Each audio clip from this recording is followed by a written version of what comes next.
Terima kasih sudah klik video ini. Jangan lupa guys, subscribe channel ini.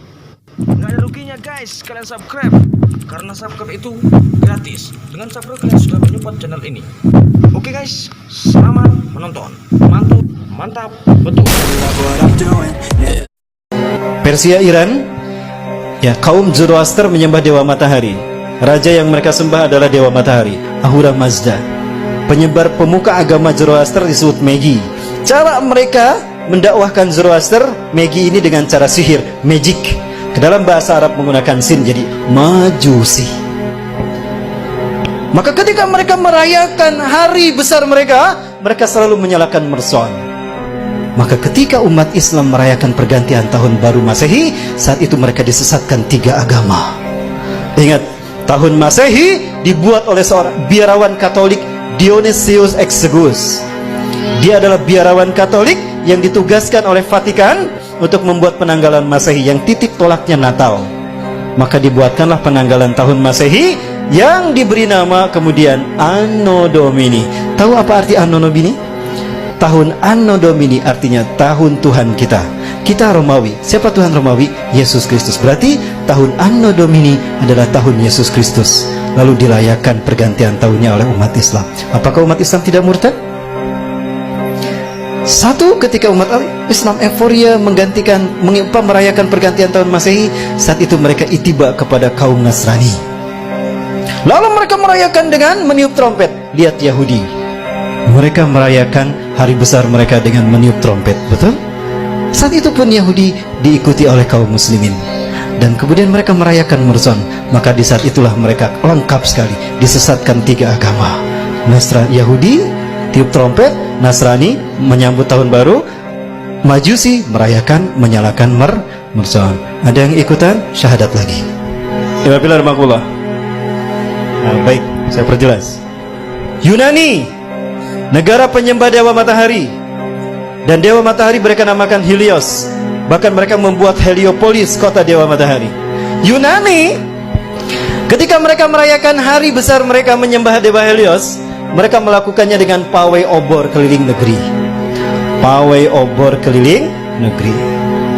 Dan puncaknya di Bukit Olympus, di sebuah lampangan besar, mereka menyalakan obor raksasa.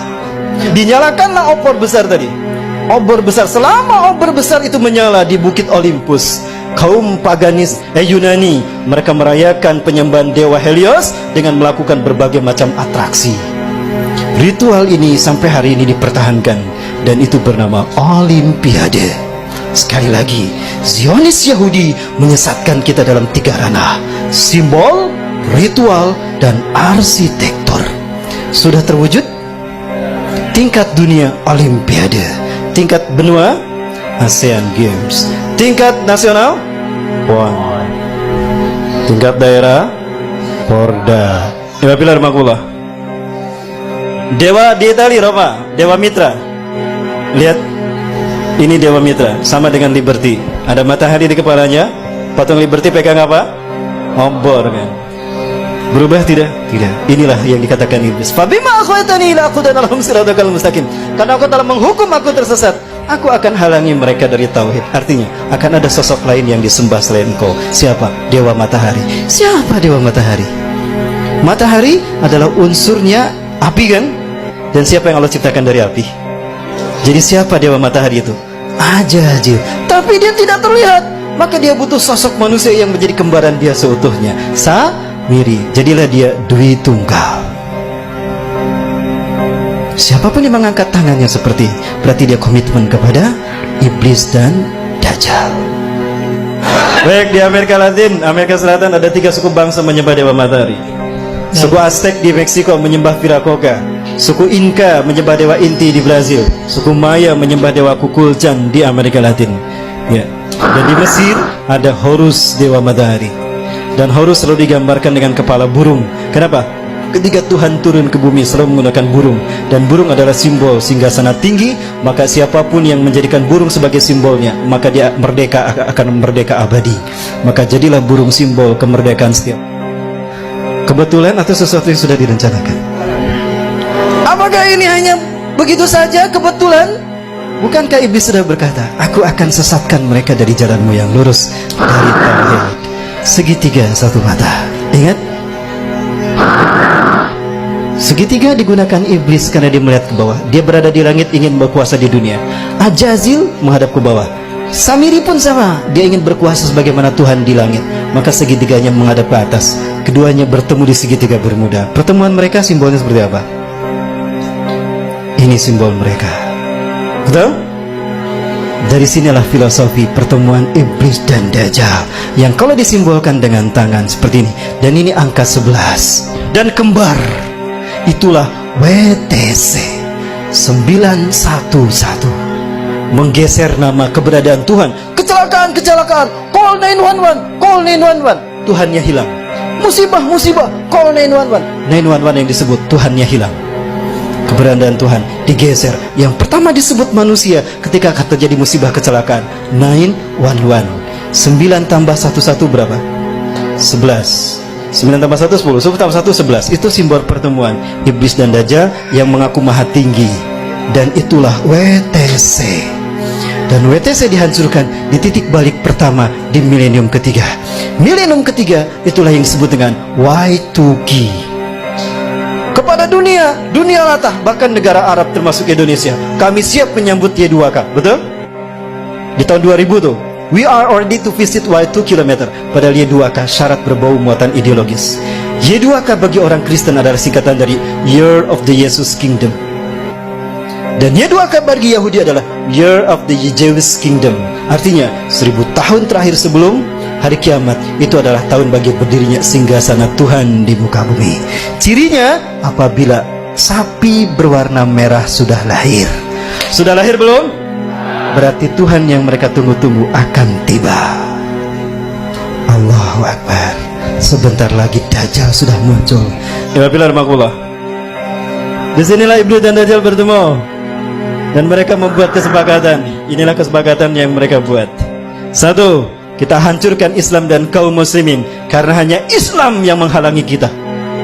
Maka apapun caranya, Islam dan umat Islam harus dimusnahkan. Yang kedua, kita berjuang kepada manusia untuk menunjukkan kalau Tuhan telah salah pilih, Tuhan telah berbuat salah. Begitu kan? Ini filosofi siapa kalau bukan filosofi Ajazil? Ya, maka dendamnya kepada umat Islam. Sekarang mereka bersatu dendam sama umat Islam. Ketika Samiri mengembara ke seluruh dunia, dia sampai ke segitiga Bermuda, sebuah area lepas pantai Samudra Atlantika yang menghubungkan 3 titik. Florida, ada Miami di sana, ada Puerto Rico, dan ada Bermuda.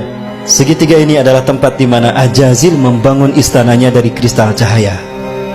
Itulah kenapa siapapun yang lewat kena hilang. Sebetulnya tidak hilang, ada, cuma tertutup dengan kristal cahaya. Begitulah cara David Copperfield menghilangkan patung Liberty. Begitu pula cara David Blank menghilang.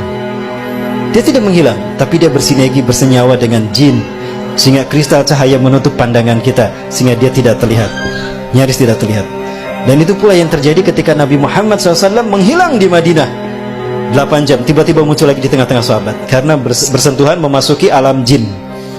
Ketika kita masuk ke dimensi jin berada, maka kita tidak akan terlihat saat itu.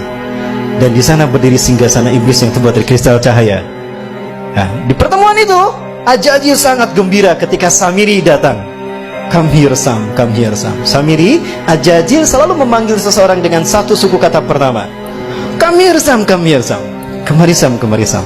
Apa kata Ajazil? Di hadapan pengikutnya Ajazil berkata, hari ini adalah hari yang aku tunggu-tunggu sejak Allah menurunkan aku dari surga ke dunia, di mana aku dipertemukan dengan saudara kembarku. Panggillah dia oleh kalian sebagai Paman Sam. Nyambung tidak? Nyambung dengan Amerika. Inilah jawaban kenapa Amerika menjadi negara superpower, kenapa dia intervensi urusan negara orang lain. Dan kenapa dunia seolah takut tidak mau menghukum Amerika dan Israel? Karena Amerika adalah negara bentukan Dajjal. Saya yakin demi Allah. Everybody listen up, cause I'll only say it once. I'm gonna show you all the path.